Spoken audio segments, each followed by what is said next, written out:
And so to our illustrious guest tonight. In a writing career of over 45 years, Tom Keneally has published 37 novels, 15 works of non-fiction and 4 plays. It's a prodigious output that has been rightly acclaimed both locally and internationally. He won the Booker for Schindler's Ark in 1982, and he was shortlisted with 3 more novels. He won the Miles Franklin twice and was shortlisted another twice, and I think he's won almost every other state literary award in this country. But from the outset, Tom Keneally's theme has been identity, how we understand and how we make sense of ourselves.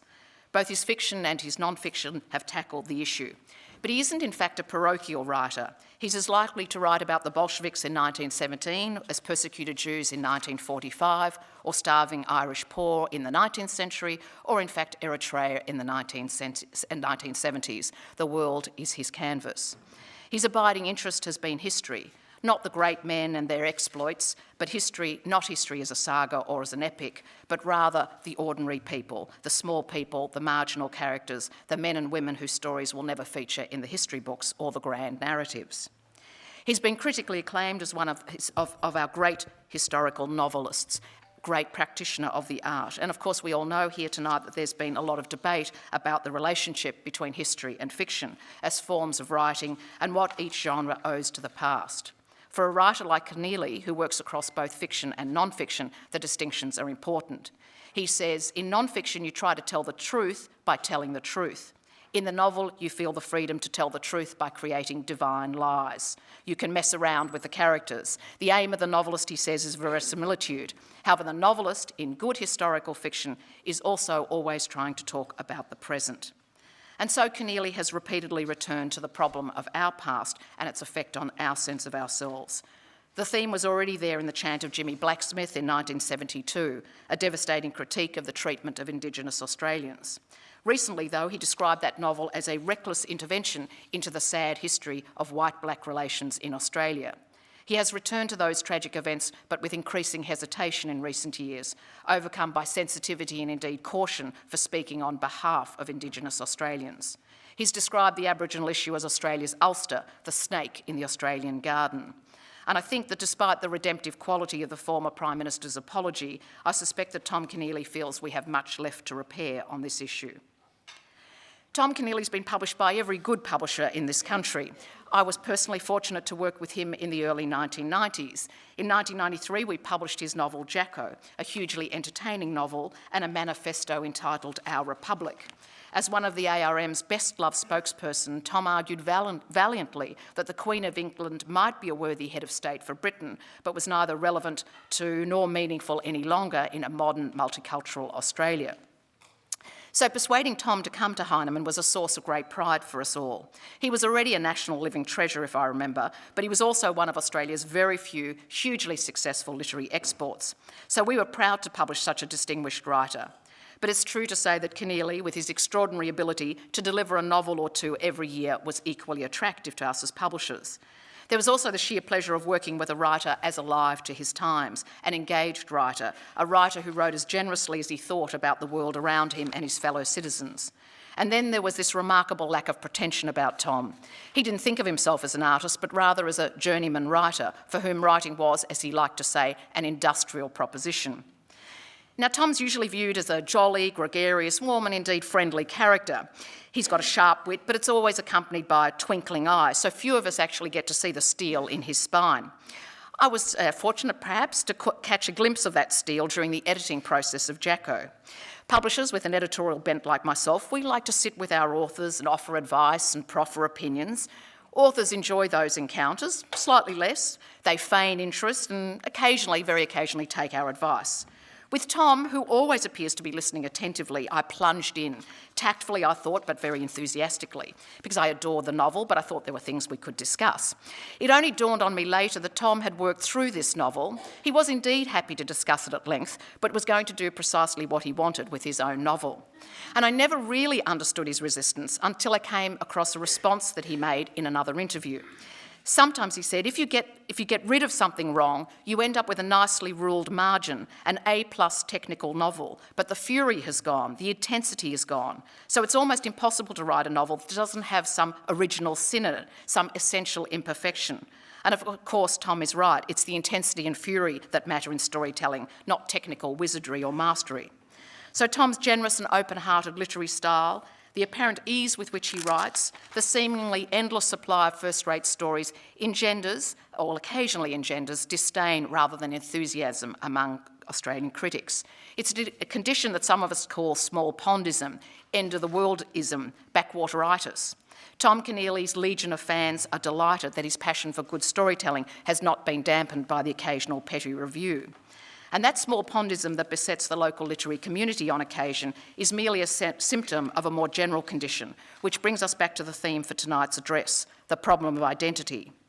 In an interview some years ago, Tom described an early tussle with this problem from his school years at St Pat's in Strathfield. And I hope you'll forgive me if I can't channel Tom. He'll channel himself later.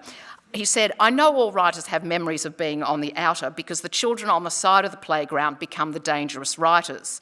And the children in the centre of the playground actually go on and do constructive things with their lives. I enjoyed school, but I had great problems with the ink. And I also had great problems with wheezing and with discharge, which I couldn't deal with. A constantly runny nose, there is nothing that can evoke the contempt of a smart 5-year-old girl who turns in perfect homework, like the contempt that she shows for a mucus leaker. Oh, sister, look what's happening to this page. That's that sort of thing. But I did feel on the outer, Tom says. But then every writer says that. I remember Mother Beningus drawing a chalk mark around the urinals and telling us that any boy who piddled above that line would be inviting the wrath of God and the shame of the Virgin Mary. And so even though at that point Australia stood a good chance of falling to the Japanese, which would have indeed been a cosmic event, we were fixated on this whole thing about not peeing too high, not having peeing contests. And God, well, you know the thunder of God. And so Australians of my background, he finishes, lived in a doubly cosmic universe. So from those primary school years in the 1940s to the present, Tom has been painfully aware of a contradiction in Australia's psyche. As he says, we alternate between a view of ourselves as equals on the world stage and the fear that we're in danger because boatloads of strangers are coming our way and we must be protected. We'll never be a good community while we don't have faith in our own robustness, he says, so that we can take a few strangers in and to hell with their strangeness. It's that generosity of spirit and intellect, that open-mindedness and plain speaking, that are the hallmarks of one of Australia's most distinguished writers and citizens. Please join me in welcoming Tom Keneally to the microphone.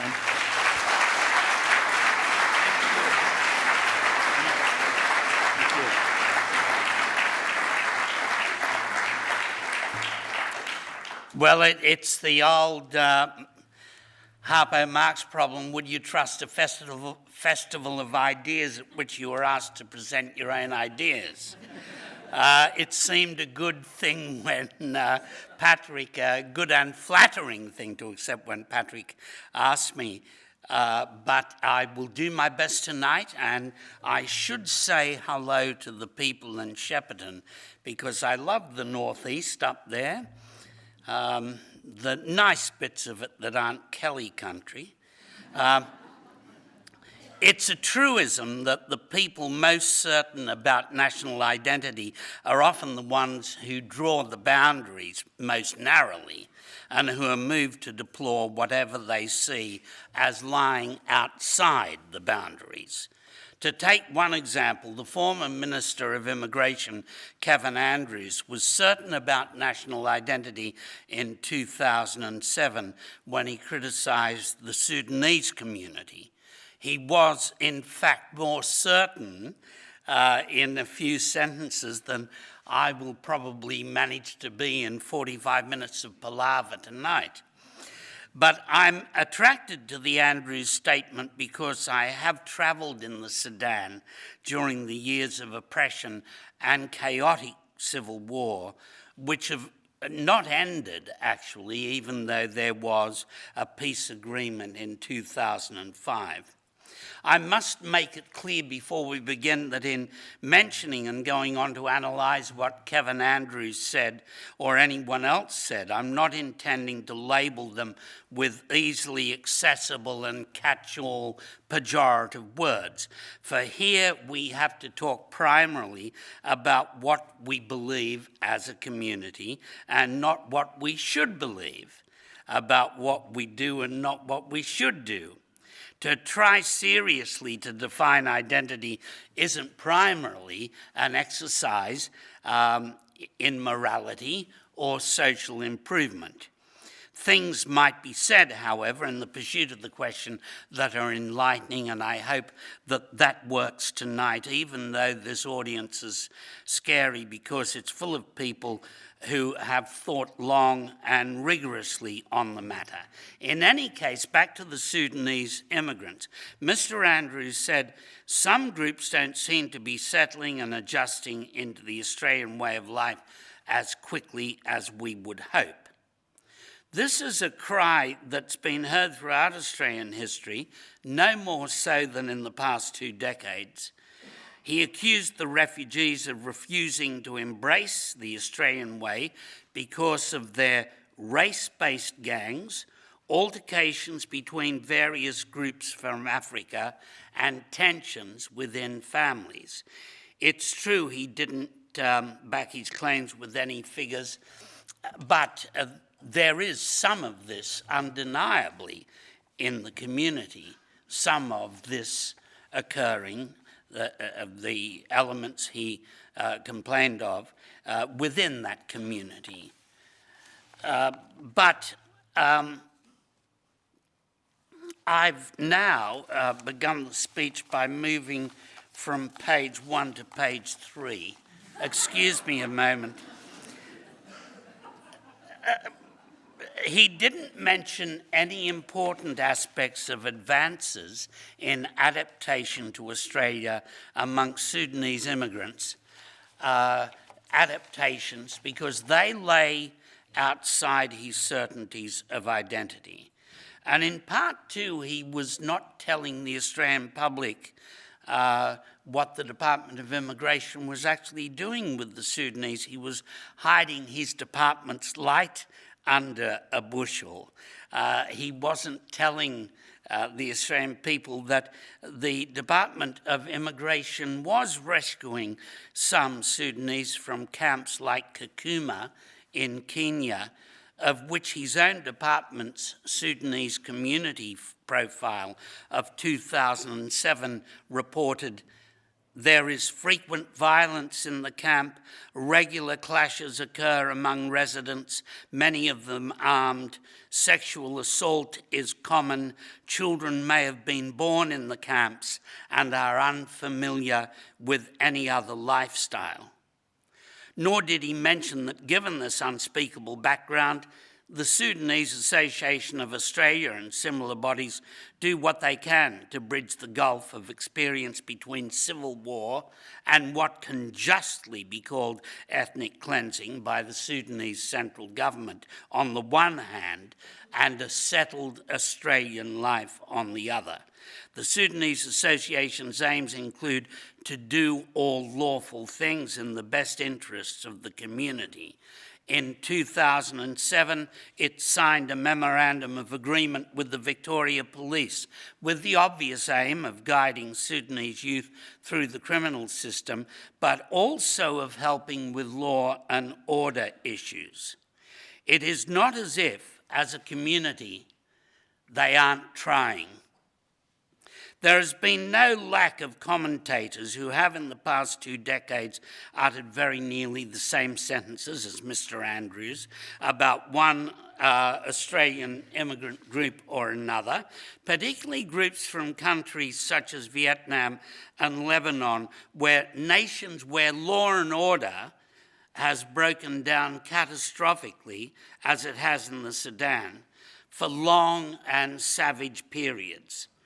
It's true that the phases of adjustment of new arrivals to Australia have never been without some bemusement from both established Australians and the new arrivals, both.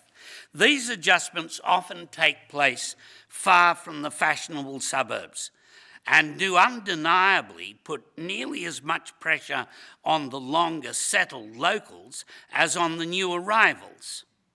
They impose a temporary cultural bewilderment in those who consider themselves the true Australians and call forth from them what has been, till now in Australian history, a blessedly temporary hostility. But the locals, apart from suspicion, also frequently offer, individually and through organisations, fraternal support as well. And the people who draw identity narrowly often depict the immigrant group as making no attempt itself to find their place in society. All is decency and Australianness on this side of the narrowly drawn fence, and all is ill will on the other. I argue that though this mutual coming to terms, that this mutual coming of terms is not a departure from the Australian way of life. It is and has been the Australian way of life for most of my existence. If one lives long enough, one sees that what we first deplore, we end by celebrating, and what we don't want a bar of becomes that of which we boast on Australia Day. Let me tell you about some immigrants I encountered as a child. I have no intention of cultural belittlement in telling you this story. It is the literal truth. It was an era in which Greeks and Italians were often referred to charmingly, according to a quote in The Age, as the abos of Southern Europe. A family from a particular region of Southern Europe, a region hard-soiled and harrowed with poverty, moved in next door to us in the charming suburb of Homebush, New South Wales, a place which I've often called the epicentre of Australian ennui.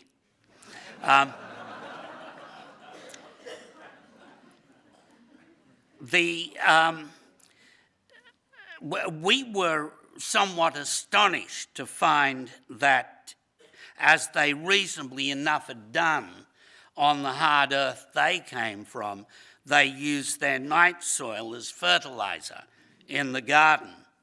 Being generous, they offered my mother some of the crop of their tomatoes, which were rich and plump. So how's that for cultural bewilderment? My mother was a progressive woman and accepted the gift with thanks. I cannot remember if we ate them or not. I know as well, though, that both the daughters of that family went to university. Extraordinary transition. Indeed, cultural accommodations on both sides have been vastly helped in my lifetime by equality of opportunity, another plank of Australian identity. And we still like to believe that that equality exists. Many assert it does. One hopes it does, though the figures themselves are not necessarily entirely hopeful. And as we all know, equality of opportunity has been a hard struggle for the Aboriginal community, is still being painfully worked out, with the balance of pain very unequal indeed. But to return to the assertion, I argue it's part of Australian identity to adjust and come to treasure the stranger, whereas many commentators consider distrust a valid statement of the same identity. While politicians and civic leaders, after all, often congratulate us on tolerance, I met a charming academic this afternoon who very pleasantly challenged my use of the word tolerance. I hope you'll, because it has that pejorative side of, I'll put up with you. I'll make an attempt at toleration. I don't try to use it in that sense of toleration. Politicians and civic leaders congratulate us on tolerance. At the same time, there is in all of us something that likes to see Australia as a hermetically sealed entity, which even a few hundred hapless creatures on a leaky boat can puncture and violate. Another childhood story arises, it always does when you're 75, as I am, from the unforgettable first 6 months of 1942, very formative months for my view of the world. I've never forgotten two particular Norman Lindsay's covers for the Bulletin. One was of a rock-jawed digger with rifle ready to parry the advance of Japanese military down the archipelagos of Southeast Asia and looking quite up to doing the job. And the other was of Australia as a threatened maiden. She was very well endowed, as you'd expect of Norman Lindsay, and she is facing a leering Japanese soldier. I believe that it is contradictorily part of Australian identity to show a robust face of the world when it accords with our perception of events, and to be the threatened maiden when it does not. I believe we became very much the threatened maiden during the Tampa incident, when our imaginations were routed by the idea that we might be invaded by 438 powerless and disoriented Afghans, whose un-Australian behaviour was emphasised for our benefit by the then Prime Minister, and whose invasion might be followed by hordes more like them. So we are viscerally attracted to what we see as our stable identity, our enclosed garden of Australian values. Indeed, there's a reason for this historically, I think, in that we were promised a rose garden. We were promised an Australian garden at the time of Federation. It was to be a Caucasian garden, partially based on misreadings of Darwinism, on the science of phrenology, on the superiority of Bible-based Christianity to other creeds, and a conscientiously held belief that intermarriage between Europeans and Asians was miscegenation and was destructive of culture. It was also based on the shared value of keeping coolie labour out of Australia. The unity of Australia is nothing, said the remarkable Alfred Deakin of this city, if it does not imply a united race. A united race means not only that its members can intermix, intermarry, and associate without degradation on either side, but implies one inspired by the same ideas and an aspiration towards the same ideals, a people qualified to live under the Constitution.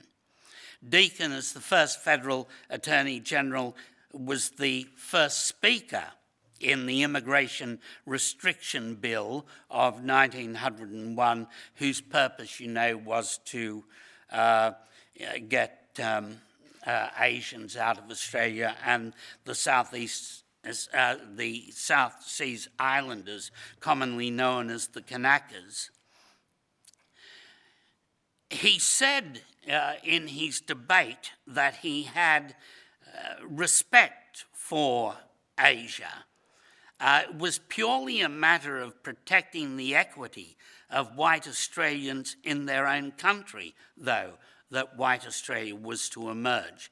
He confessed an intellectual interest in Buddhism and Hinduism, which was not insincere, because he pursued studies into both religions while he was in India looking into irrigation, hoping to apply the methods along the Murray.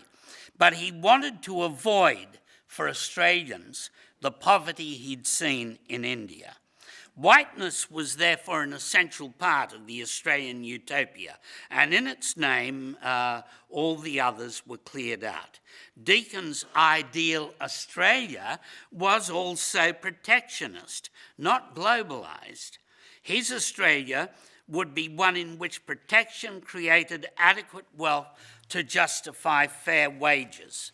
The harbingers of the utopia were tariffs, the frugal comfort of the basic wage arising from the harvester case, the pension, the franchise for women, and other progressive reforms. So in our federal garden, the flora and fauna were, and we sometimes still wish they were, familiar. The pathways are orderly. We have certainty as to where they will lead. People queue according to enlightened traditions inherited from Northern Europe for water and for food, and vacate seats on the benches in an orderly manner when their turn is up. But clamorous at the gate are people who, we believe, understand none of that, do not know the rules of the park, and we fear harbour an act of contempt for them.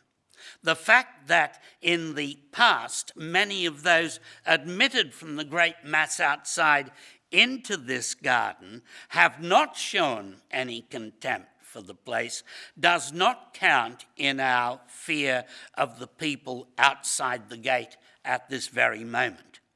In my lifetime, I've seen identity, the value of the enclosed garden, called up to resist the entry of Italians and Greeks because of their un-Australian manners, Eastern Europeans because of their inscrutable language and their hunger for success, Chinese because they broke the ethnic tapestry of Australia, Serbs and Croats because they hated each other, Vietnamese because they made gangs, Muslims because they're not only members of gangs but jihadists as well, and besides they wear the hijab, and so on. At every turn, though, the garden has proven to be more capacious and adaptable than we thought it could be. The walls, which seem so solid and immutable, actually shift. It is as if they were built of paper, not of stone. But also at every turn, from the 19th century to the 21st, the rhetoric of exclusion has been persistent. It has always been interchangeable, in the sense that if a particular statement of concern about perceived ethnic threat were deprived of its dateline, we'd have a hard time saying exactly when it was uttered. By that I mean, recently I wrote a little book which compared three major famines, Ethiopia, Bengal and Ireland, spread out over a century and a half. And unless you knew that a particular thing was said in Ethiopia in the 1980s, you'd think they were talking about either of the two other famines. And it's a bit like that with ethnic fear in this country. We don't quite know where the date is unless we're told. The date of what was said. We are familiar with Pauline Hanson's condemnation of Asians. They have their own culture and religion, form ghettos and do not assimilate.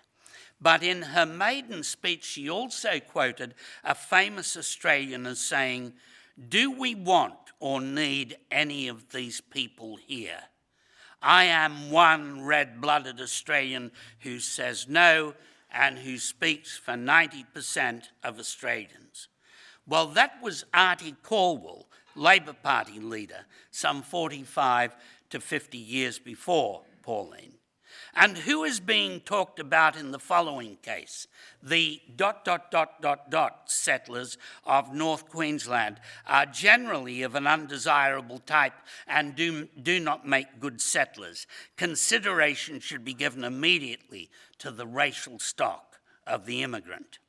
The missing word in that sentence is Greek, the Greek settlers of North Queensland, of an undesirable type. And this is the work of Thomas Ferry, Commissioner of the 1925 Queensland Royal Commission into aliens in North Queensland. I've got to give him his credit. He did like the Italian cane cutters. Endless instances of such rhetoric can be found throughout Australian history. There's no doubt that even now, in this century, in our struggles with the rawness and newness of events, we often cling to the Federation Garden as if it did contain all our identity hermetically sealed. But if one looks at the general results of immigration and the sometimes total, the sometimes only partial triumph of necessity and goodwill over fear, an aphorism of Robert Hughes comes to mind. Hughes wrote, "A culture raised on immigration cannot escape feelings of alienness and must transcend them in two different ways: by concentration on identity, origins, and the past, or by faith in newness, N-E-W-N-E-S-S, as a value in itself." In the latter spirit, such programs as the Good Neighbour schemes of the 1940s and the contemporary Rural Australians for Refugees show a faith in newness as a value. And to underscore the point, they show that faith in the new is part of Australian identity too. No one is saying that Australian tolerance is a perfect virtue, but as a social force, I think it has had notable successes. Contrary to the idea of total triumph, of course, one has to mention the Cronulla riots, the recorded cries on both sides, "These skippies want war, go home lebs," etc., the salivation and thunderbolts of shock jocks, the hopes of tabloids that it would go on as the French very differently race-based riots went on in 2005 and 6, that it would go on for months. After Cronulla, there were some days of unrest and mutual insults, and even a display of firearms outside the Lakemba Mosque, fortunately not fired, partly because the Imam pleaded for peace. Apart from the police lockdown of the beach community, leaders from both sides, including such core Australian bodies as Life Saving Australia, worked to settle the matter peaceably. In fact, on the Thursday after Cronulla, 3 Buffy Aussie surf lifesavers of the Surf Life Saving Club, of which I was a social member, non-rowing, non-life-saving, at Bilgola Beach, 3 solid Australian Adonises rescued 5 Afghans from the Newport Express. That's the express that sweeps around the headland from Bilgola Beach to Newport and takes you with it and tries to send you under. Australian tolerance on the Snowy River scheme in the 1950s was described in the following terms by the journalist and novelist-to-be George Johnson. "The average man," he said, "is willing to accept the migrant if he brings with him no threat to the standard of living and a readiness to become a fair dinkum Aussie." Admittedly, the term fair dinkum Aussie begs the question. As one commentator said, the demand that newcomers become fair dinkum toot sweet dehumanised migrants. Its fundamental implication was that migrants were at best inferior and undesirable, and at worst positively dangerous and threatening. Well, there's certainly truth in that. But Johnson does seem to have summed up a proposition I've heard from many Australians, which has operated in the relationship between established Australians and newcomers throughout the major shocks of immigration to Australia since World War II. And the point is that many migrants claim that under that kind of tolerance and under broader gestures as well, they soon enough felt acceptance more than they felt condescension. I would say that a functional, in quotes, functional tolerance, a pragmatic, rough-handed, sometimes grudging tolerance, has produced in Australia, in world terms, fairly speedy acceptance of new groups. And it works, I'm talking comparatively, and if you look at the Republic of Sudan, we look pretty good. To deny that is to deny the assertion of many a happily settled immigrant. It is to deny the goodwill, for example, of one Dr. Stepan Kerkyasharian, speaking in Yas last Australia Day. As a migrant of Armenian heritage, I feel great pride to have been accepted into this nation, and I am not alone. So this functional tolerance is not perfect, but it does mean that though for a generation a notable concentration of an immigrant group might occur in certain suburbs, classic ghettos of the kind found in France and Germany don't exist. Functional tolerance is enshrined in anti-discrimination laws and anti-vilification laws, and there exists in Australia a remarkably, if I'm sounding too roseate about this, don't worry, I'll get onto the criticisms later. Remarkably easy progress to citizenship once residence is achieved, always admitting that achieving residence is the hard bit.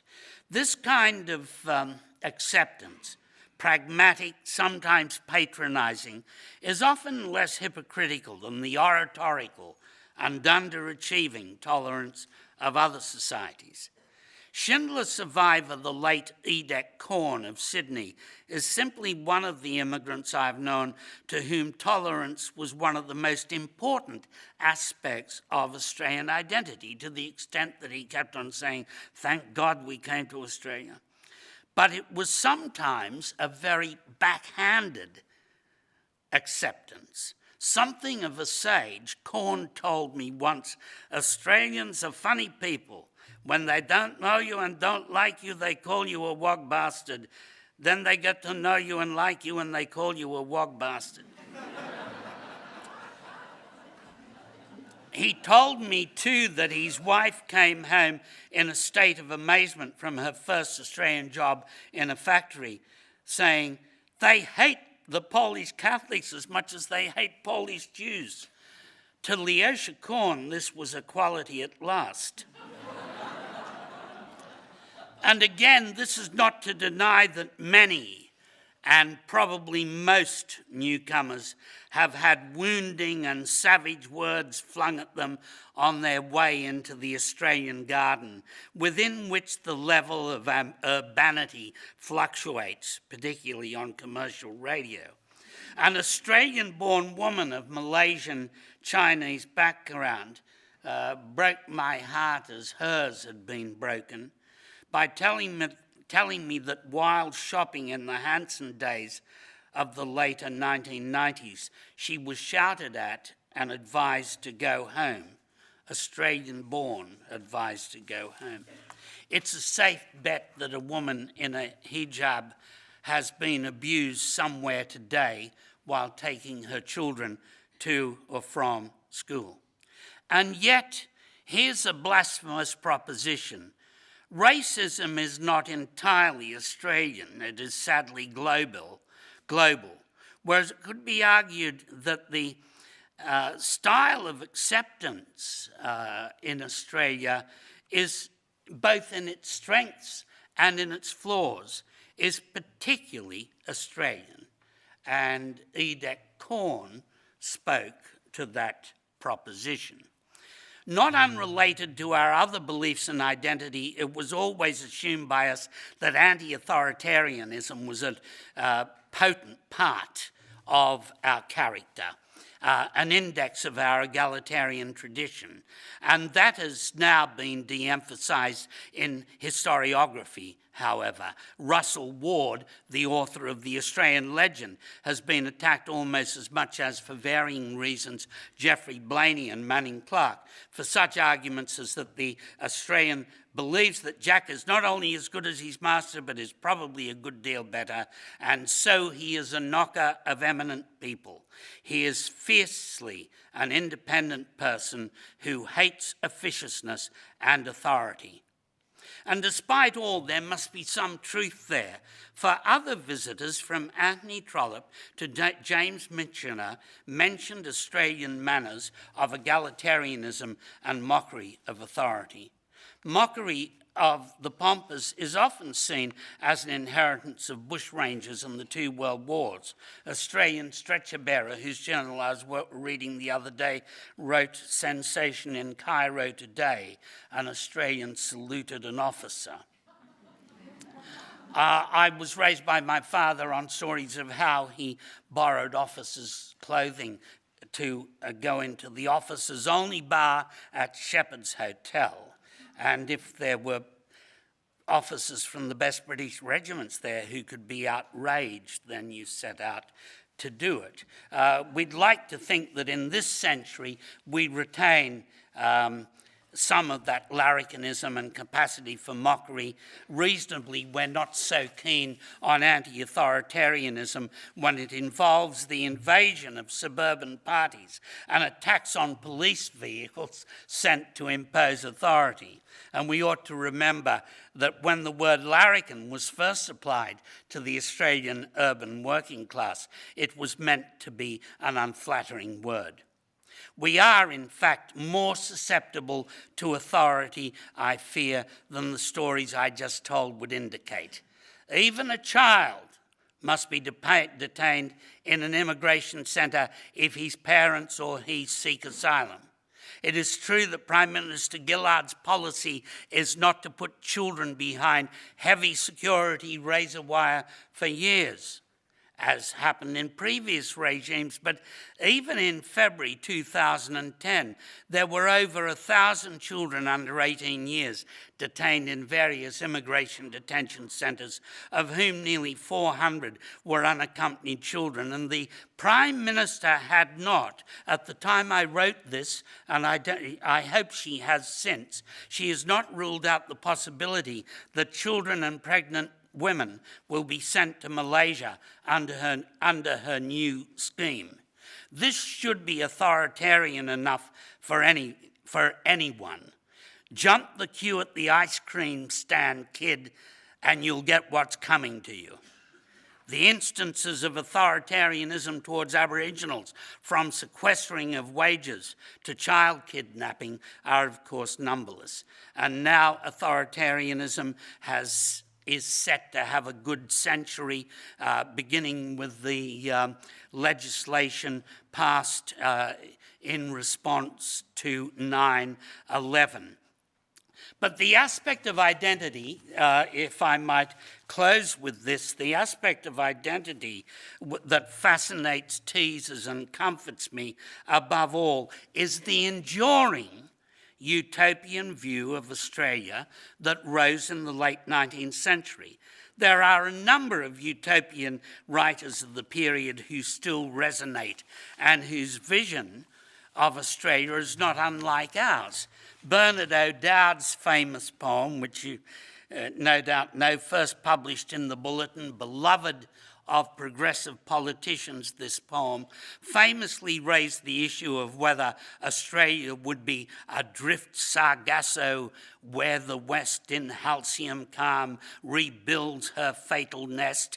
That is, whether she would be a repeat of old world injustices, or would Australia be the Delos of a coming sun god's race? The culture of the serf, which took over Australia almost immediately after Federation, reinforced O'Dowd's sentiments about the sun god race. John Farrell, another Bulletin poet, wrote that he, God, wrought her perfect in a happy clime, the her being Australia, and held her worthiest, and bade her wait, serene on her lone couch, inviolate the heightened manhood of a later time. So the heightened manhood was to be the Australian. In the late 1890s, before she went to Paraguay to try to recreate a new Australia, a Nueva Australia in the jungle, Dame Mary Gilmore, to be Mary Cameron, was a boarder at the Lawson household, and Henry, who rather wanted to marry her, would take her to see the slums. He used to take me to see the wrong things, the things repressive of the rights of Australia, the things like a blot upon her and which prevented her from being herself, the low-wage workers, the pale seamstresses, the neglected children of the quay and elsewhere, and so on. It's significant that young Mary saw Australia as of its destiny a blessed place, and that it was only the things repressive of the rights of Australia, or the things which prevented her from being herself, that stood in the way of utopia. To some, federation represented the culmination and the basis for utopian Australia. The word Commonwealth had been proposed by Henry Parkes, and the commentators on the Constitution, Quick and Garron, he proposed it at the Convention of 1891, as early as that, and Quick and Garron said that the word did more to arrest the public attention and kindle the public imagination than any other word in the English language could have done. It stands today for the type and the ideal of Australian nationhood. In the 1890s depression and the depression of the 1930s, the idea of the working man's paradise, the Commonwealth proposed by Parkes, and the sun god's race joined the unemployment lines. The depression of both those eras was a great shock to Australian utopianism.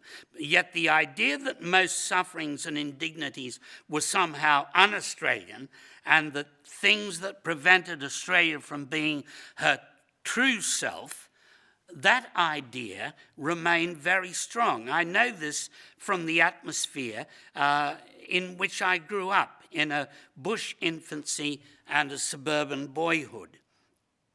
And you get this sense of specialness, of being member to a potential utopia. Well described in David Day's biography, when the Japanese landing craft lay off Malaya and the Japanese fleet were fueling its aircraft for an historic attack on Hawaii, the atheist and socialist Prime Minister John Curtin attended the rededication of a Presbyterian church near Canberra, rededication by a friend of his called the Reverend Harrison. On that afternoon, Curtin saw the faces of the Presbyterians who'd settled the plains of Canberra in the 19th century and felt stirring in him, despite the fact that they were probably all country voters, country party voters, felt stirring in him the concept that this was a race too precious to be obliterated by the tide of militarism. This powerful assumption that Australia was precious because it was a unique social experiment was a concept in which I was raised, as I said earlier, even though two of the underpinnings of the utopia, protection and white Australia, were long gone. Yet the utopian impulse is with us to this day. The present Prime Minister believes so strongly in the specialness of Australia as 19th century, as strongly in the specialness of Australia as 19th century utopians did. To celebrate Australia Day, Miss Gillard concentrated on the natural catastrophes of last year. People say it's incredible, the generosity of strangers, but they weren't strangers really, they were Australians. She quoted the historian Gavin Dawes, who wrote of Japanese prisoner of war camps that even while starving, the national groups of prisoners, quotes, retained inextinguishably American, Australian, British trays. The Americans were the great individualists of the camps. The British clung to their class structure like bulldogs, and the Australians kept trying to construct little male-bonded welfare states. Julia Gillard says that now we've moved beyond simple male bonding and welfare states, but the special ethos of solidarity amongst Australians remains. In this century, I was, in fact, in this year, I was much taken by the statement of a Queensland householder who believed himself covered for the ruin of his house by floodwater and found that his insurance policy failed through a technicality to protect him. He told an ABC interviewer, "I mean, this is Australia, isn't it?" He, like the rest of us, assumed till then that special arrangements of fairness and treatment along sensible, practical, fraternal lines are part of the Australian fabric and inheritance. Our continuing and incurable belief in millennial Eden, in Commonwealth and uncommon institutions remains. When we reach for the fair go, however, are we reaching for a chimera? Professor Belinda Probert writes, "Looking back from 1901, it's hard to know which is more remarkable, the stability of the class compromise achieved at Federation or the speed with which it has unravelled over the past 20 years. So the fair go still exists if you compare the welfare figures of welfare paid to Australian families by comparison with the US, but I don't think that should be a great comfort because US welfare is only 20% of median household income. In Australia, it's nearly 50%. In neither case is it an arrangement I would like to live under, but at least the fair go still seems to be there in that arrangement. But at closer look, the figures are skewed by other factors. The Brotherhood of St Lawrence released an oft-quoted and frightening report on Australian equality in 2005-06. Based on the figures of the Bureau of Statistics, it found that the wealthiest 20% of families own 61% of household wealth, and the poorest 20% owned 1%. 4.5 million Australian people lived in households whose gross income was less than $400 a week. Now, as in Lawson's day, we can assert that they lie, the men who tell us, for reasons of their own, that want is here a stranger and that misery is unknown. It is true that the other liberal democracies have been suffering similar degeneration of the terms of equality under the impact of, the GFC, globalisation, the unrepentant and unrenounced economic fundamentalism which brought us the great global financial crisis and which is still confident of its power and its rightness. But will we be able to boast of equality in on Australia Days in the future when we look for some reasonably true rhetoric to present to our fellow citizens? One of the best remaining chances for Australian equity is the very expectations we have as citizens of decent minimum levels of public health, public education, and public communications. These issues represent a divide in American politics, but here in Australia, they represent a consensus. Both Bob Katter and the Labor left opposed the Telstra sell-off for fear communications would suffer. Details a matter of political argument, but the basic propositions about state responsibility are not. Abstracting for a moment from a debate on the Bill of Rights, it's along the same lines, I think, that a good level, taking away, from, of course, from the sedition legislation passed unwisely in relation to 9/11, leaving that aside, a level of free speech by comparison with the Republic of China,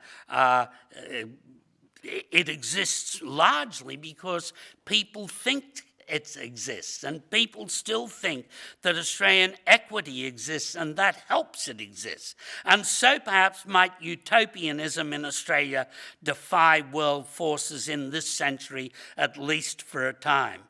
The fear that it will be squeezed from our marrow by the force of new realities is one we're uneasy to face, for without it we'll definitely become, in spirit and culture, not that special society, but not that sun god's race, but someone's merely unequal and dreary province.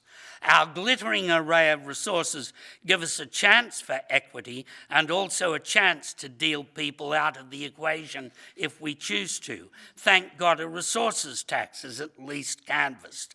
Otherwise, we could ultimately be headed in the direction of Brazil with only Deakin's fig leaf to protect us from the blaze of a brutal world. Thank you.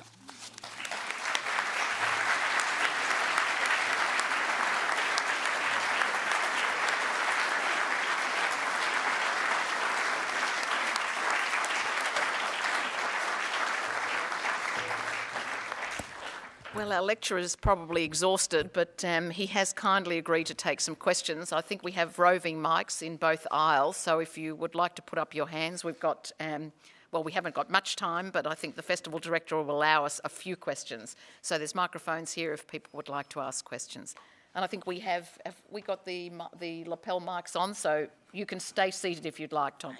So there's questions. There's one there. Hi, given that previously you've spoken about Aboriginals not, or you being unable as a white Australian to represent them authentically, perhaps, what ways do you think a space can be opened for them to be able to have their own voice in an effective manner? Since I wrote the chant of Jimmy Blacksmith, which, as I said, no Caucasian writer or any other race other than Aboriginal should attempt to write now from within an Aboriginal's point of view. It'd just be bad manners. There's been the emergence of a huge number of Australian writers, Australian Aboriginal writers, I mean. Alexis Wright is a recent example, a brilliant book.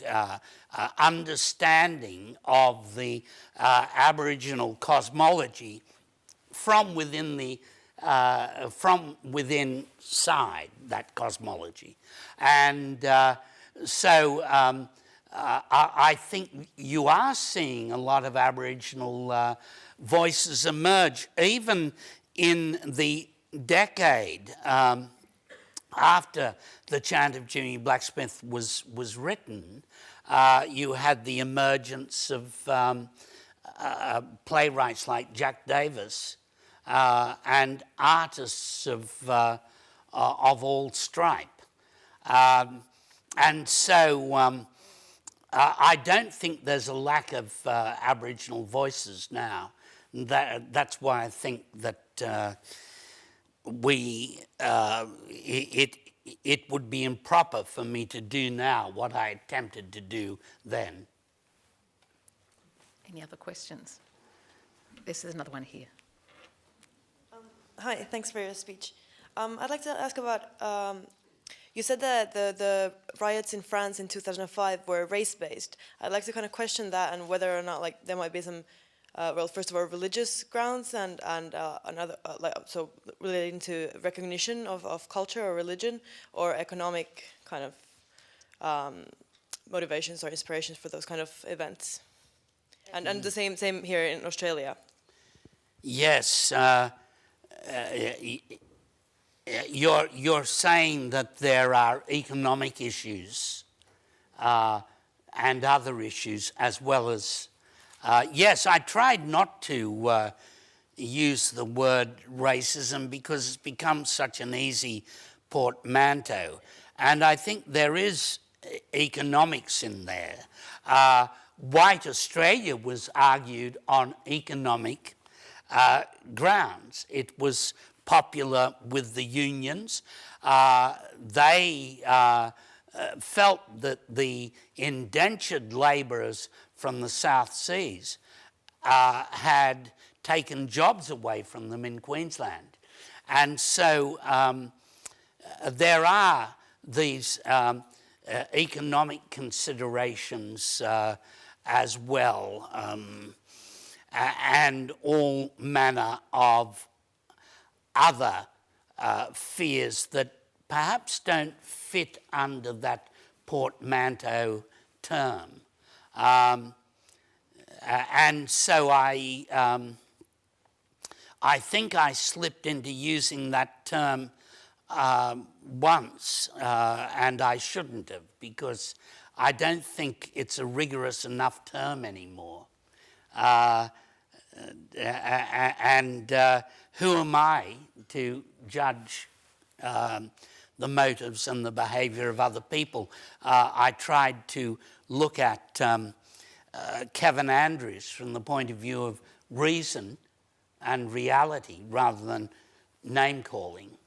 Yeah, there's economic fear as well as cultural fear come into accepting the newcomer.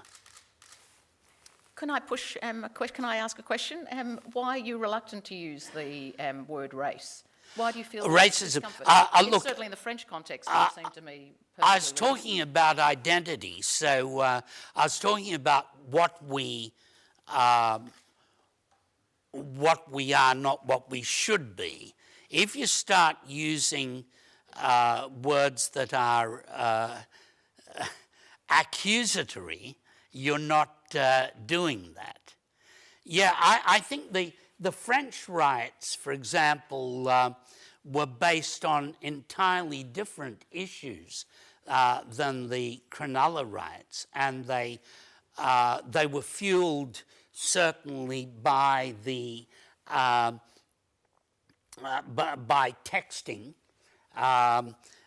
in both instances, but they lasted forever, and they were based. They were made worse by the fact that there are true ghettos where people might spend generations, whereas in Australia the ghettos have tended, or the areas that the big immigrant group settles in, like Cabramatta for the Vietnamese in Sydney, their kids are moving out. Their kids want to live in the eastern suburbs or have a McMansion in the Blue Mountains or whatever. So it is a quality of opportunity to the extent that it exists in Australia, which has been our saviour, which has been what brings the immigrant and the immigrant's children, like those people I was talking about with the tomatoes, brings their children into the community. I don't think that's happening to those kids who rioted in France. And we've got time for one more question. There's one right over there. Thank you.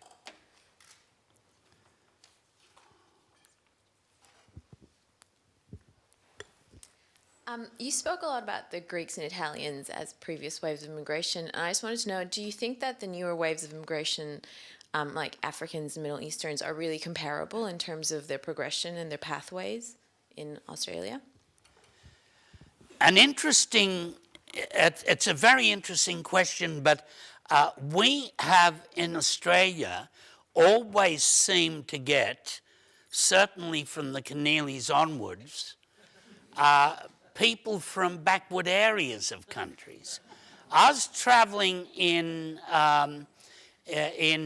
Turkey a few years ago and was talking about how worldly Istanbul is and other cities, and a man I was travelling with, a Turk, said, an Australian Turk, said, most of the Turks who immigrated to Australia come from peasant areas. And we took a lot of people from unfashionable areas of Southern Europe, people who might have only been semi-literate, as most of our forebears were, people who were used to the hardest of soils and the most unjust terms in terms of land tenure. And I think the Southerns, they are not as far from, say, the Southern Sudanese as you'd think, because I think we've always taken that kind of immigrant, and it's remarkable that it's worked, because it must be an extraordinary, there's going to be a great Australian novelist of Sudanese background who writes about straddling those two worlds, those worlds of militia, the violation of your mother and your sisters, the stealing of cattle, the burning of granaries, the enlistment of yourself into an army of children with a Kalashnikov. I think, though, that the gulf of education is in many ways not greatly different from that of some of the kids who immigrated post-war. You've got to realise that some of the displaced persons, as they were called, were in immigrant camps for a number of years, and they had some schooling, but some of them were sort of on the road, escaping from the Russians, moving and so on, for long periods and long traumatic periods as well. So I would guess, I mean, my first argument would be that it's not as big a gulf as it looks. Thank you. I will have to conclude now, and it's my great honour to propose the vote of thanks. Tom, your address, as always, is a gesture towards the principle that public debate matters greatly in a civil society. It's your generosity of spirit, your ability to take the long view, the charitable view of Australia's polity that gives us more melancholy and alienated citizens some hope. Your lecture tonight offered us a critique of the idea of national identity, its historical origins, and in our own colonial origins, in the constitutional debates of federation. You trace the long and indeed remarkable chronicle of Australia's successive waves of immigration in the 20th and 21st centuries. It's quite hard, I think, for some of us to accept this optimistic narrative when the tabloids and the airwaves that you described in your lecture seem to be filled with xenophobia and, I would say, race hatred.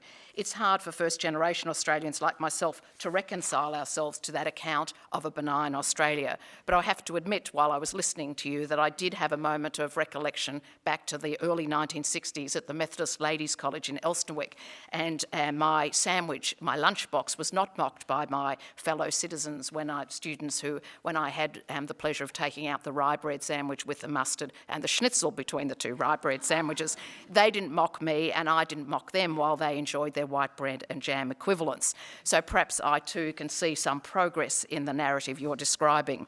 Your lecture had all the hallmarks of your literary oeuvre: acute observation, stylistic panache, that usual wit, the enthusiastic use of the lessons of history, and the passion for social justice. Tom says that in the early 1970s, he discovered his inner hedonist, his party-going instincts and the gifts of a natural storyteller. And I think from the 1970s on, that Tom has allowed his real nature to emerge, to be outrageous, to be a sort of lord of misrule. It is this irreverent anti-authoritarianism, this rebellious spirit that we give thanks for. Over an extraordinary literary career and life as a public writer, Tom Keneally has opened himself up to this life in all its complexity. He's spoken, as the cliche would have it, truth to power. I think there's no greater contribution one can make. Please join me in thanking Tom Keneally. Thank you. Thank you. Thank you.